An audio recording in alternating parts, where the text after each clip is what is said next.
Jack and the Beanstalk. Once upon a time, there lived a widow woman and her son, Jack, on their small farm in the country. Every day, Jack would help his mother with the chores, chopping the wood, weeding the garden and milking the cow. But despite all their hard work, Jack and his mother were very poor with barely enough money to keep themselves fed. "What shall we do? What shall we do?"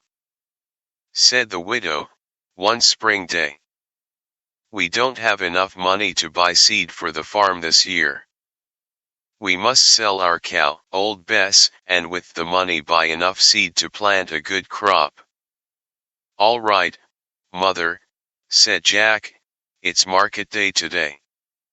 I'll go into town and sell Bessie." So Jack took the cow's halter in his hand, walked through the garden gate and headed off toward town. He hadn't gone far when he met a funny-looking, old man who said to him, "Good morning, Jack." "Good morning to you," said Jack, wondering how the little, old man knew his name. "Where are you off to this fine morning?"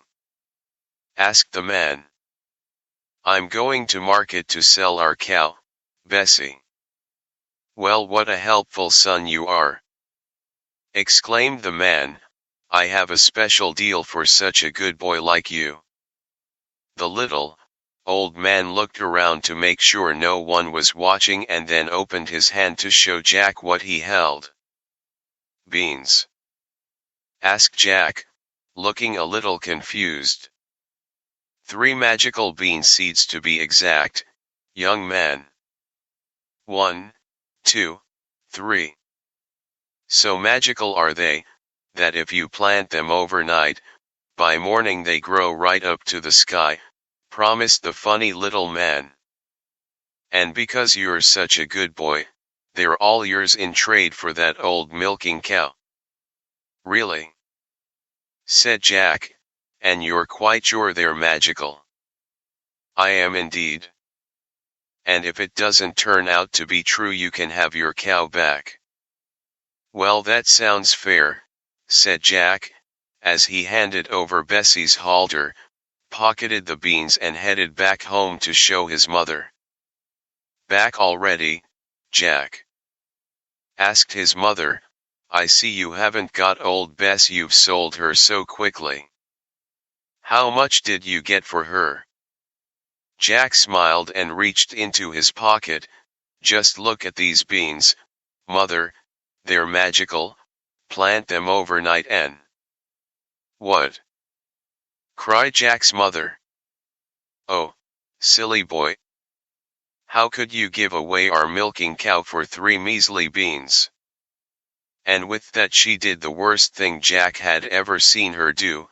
She burst into tears.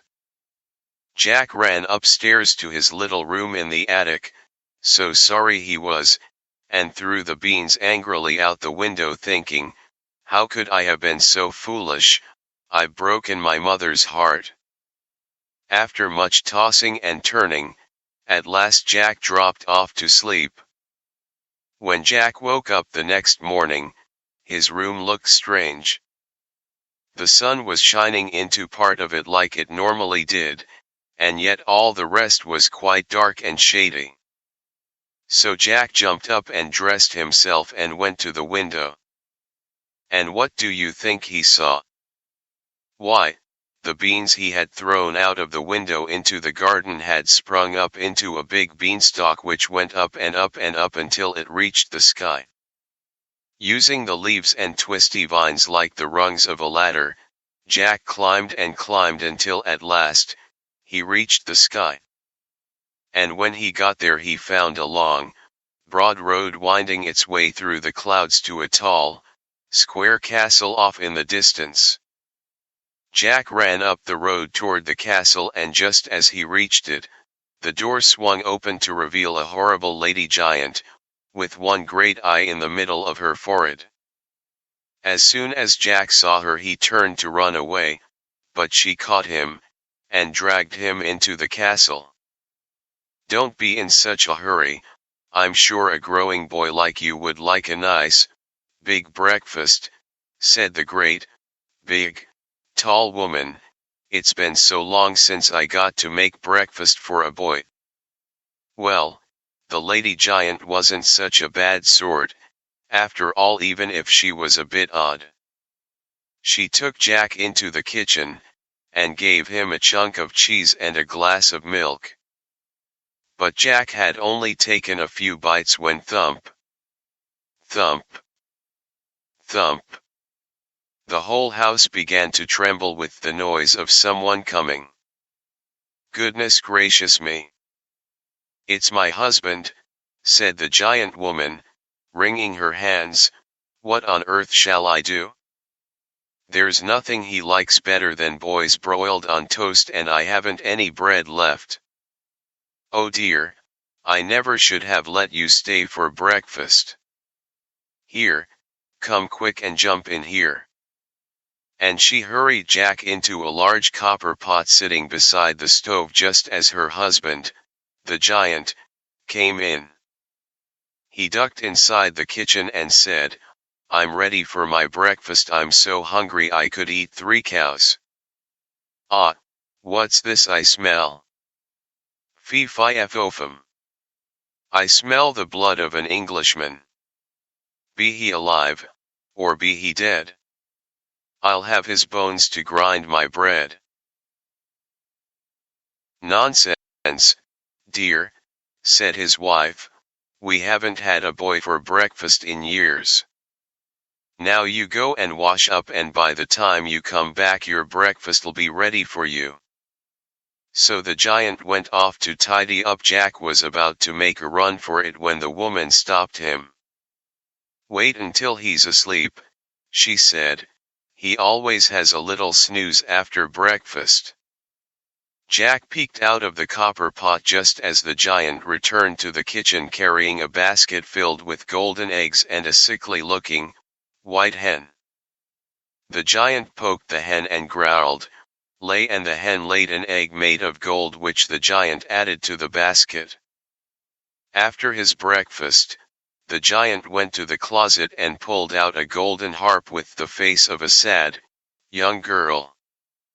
The giant poked the harp and growled, play, and the harp began to play a gentle tune while her lovely face sang a lullaby.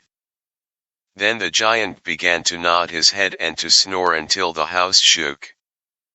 When he was quite sure the giant was asleep, Jack crept out of the copper pot and began to tiptoe out of the kitchen. Just as he was about to leave, he heard the sound of the harp girl weeping. Jack bit his lip, sighed, and returned to the kitchen. He grabbed the sickly hen and the singing harp, and began to tiptoe back out. But this time the hen gave a cackle which woke the giant, and just as Jack got out of the house he heard him calling, wife, wife, what have you done with my white hen and my golden harp? Jack ran as fast as he could, and the giant, realizing he had been tricked, came rushing after, away from the castle and down the broad, winding road. When he got to the Beanstalk the giant was only 20 yards away when suddenly he saw Jack disappear. Confused, the giant peered through the clouds and saw Jack underneath climbing down for dear life. The giant stomped his foot and roared angrily. Fee fi fofum. I smell the blood of an Englishman. Be he alive, or be he dead. I'll have his bones to grind my bread. The giant swung himself down onto the beanstalk which shook with his weight. Jack slipped, slid, and climbed down the beanstalk as quickly as he could, and after him climbed the giant. As he neared the bottom, Jack called out, Mother! Please! Hurry, bring me an axe, bring me an axe. And his mother came rushing out with Jack's wood-chopping axe in her hand, but when she came to the enormous beanstalk she stood stock still with fright. Jack jumped down, got hold of the axe and began to chop away at the beanstalk. Luckily, because of all the chores he'd done over the years, he'd become quite good at chopping, and it didn't take long for him to chop through enough of the beanstalk that it began to teeter. The giant felt the beanstalk shake and quiver, so he stopped to see what was the matter. Then Jack gave one last big chop with the axe, and the beanstalk began to topple over. Then the giant fell down and broke his crown, and the beanstalk came toppling after. The singing harp thanked Jack for rescuing her from the giant. She had hated being locked up in the closet all day and night and wanted nothing more than to sit in the farmhouse window and sing to the birds and the butterflies in the sunshine. With a bit of patience and his mother's help, it didn't take long for Jack to get the sickly hen back in good health, and the grateful hen continued to lay a fresh golden egg every day. Jack used the money from selling the golden eggs to buy back old Bess, purchase seed for the spring crop, and to fix up his mother's farm. He even had enough left over to invite every one of his neighbors over for a nice meal, complete with music from the singing harp. And so Jack, his mother, old Bess, the golden harp, and the white hen lived happy ever after.